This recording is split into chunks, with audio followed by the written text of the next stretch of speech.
Hi all, welcome to Rohi's Creative Corner. Day 1 of Unknown Facts. நம்ம எல்லாரும் டெய்லியும் calendar பார்ப்போம். 1 மந்த் வந்து 30 டேஸ் இருக்கும், இன்னொரு மந்த் வந்து 31 டேஸ் இருக்கும். இதெல்லாம் எப்படி கரெக்டாக அனலைஸ் பண்ணுறாங்க அப்படின்ட்டு என்னைக்காவது யோசிச்சிருக்கீங்களா? நம்ம ஃபாலோ பண்ணுற கேலண்டர் பேர் தான் கிரிகாரியன் கேலண்டர். இது வந்து 1582ல் இன்ட்ரடியூஸ் பண்ணாங்க. இதை இன்ட்ரடியூஸ் பண்ணவர் தான் போப் கிரிகாரி 13 அவர். இதுக்கு முன்னாடி ஜூலியன் கேலண்டரை தான் எல்லாருமே ஃபாலோ பண்ணிட்டு இருந்தாங்க. பட் அதில் கரெக்டாக அக்யூரேட்டாக அந்த அனாலிசிஸ் இல்லாதனால கிரிகாரியன் கேலண்டர் தான் அதுக்கு ரீப்ளேஸ்டாக ஆனது.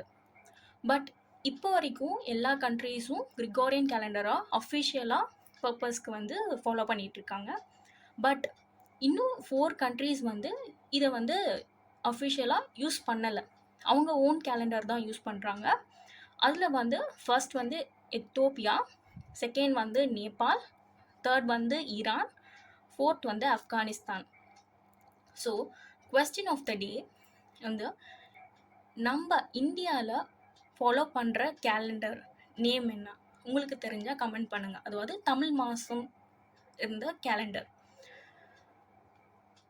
இந்த வீடியோ உங்களுக்கு பிடிச்சிருந்தா லைக், ஷேர் அண்ட் சப்ஸ்கிரைப் பண்ணுங்கள். இன்னும் மேலும் வீடியோஸ் போட எனக்கு யூஸ்ஃபுல்லாக இருக்கும். தேங்க்யூ.